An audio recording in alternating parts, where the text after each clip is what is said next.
Possible lines of argument for the question. Let's return to the question, can we fix the epidemic of youth anxiety and depression? Yes or no?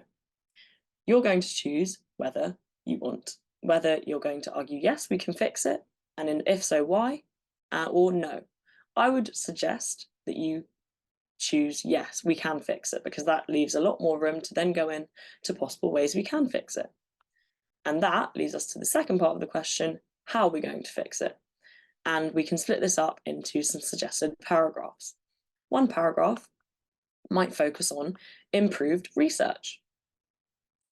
So one way to fix it is by doing better research into both the causes of anxiety and depression in young people and research into new interventions that might be more effective for this demographic.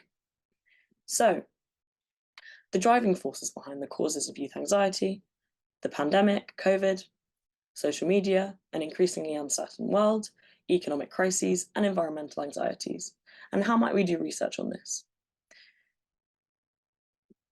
And then, as I've mentioned, better research into new interventions, good quality studies that target and are designed for young people on a global scale. So they aren't just focusing on specific subdemographics, such as Western populations, but they have a global focus. We want high quality research, we want representative sample sizes, well-designed studies, longitudinal data if possible, so data taken over a long period of time, and we want to prioritize cost-effective interventions, so in interventions that will ultimately increase access.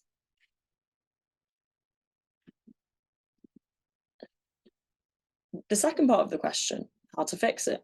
Another paragraph you might want to focus on is the development of new treatment interventions that target specifically anxiety and depression in young people. And we discussed some of those examples in previous lessons. So we spoke about developing novel therapies that are in development or are being trialed, such as ketamine-assisted therapies. Psychedelics is another one that we didn't discuss, but it is an avenue you might want to explore in your essay. We did discuss AI-assisted therapy and opportunities from VR. So that would be another effective paragraph that you might want to split into two. A third paragraph could be focused on access to existing treatments on a global scale, especially given the fact, as we've discussed, that when you leave anxiety and depression untreated, the conditions tend to get substantially worse, particularly in this younger demographic.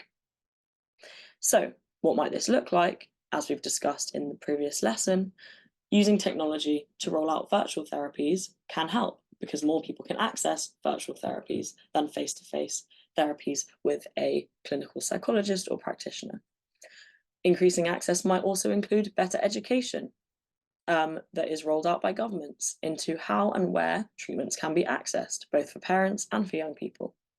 And this might also include more funding, so more money put into treatments and health services in order to reduce waiting times and wait lists. Fourth paragraph, you might want to look into prevention and preventative interventions that can help stop anxiety and depression from developing in the first place amongst young people.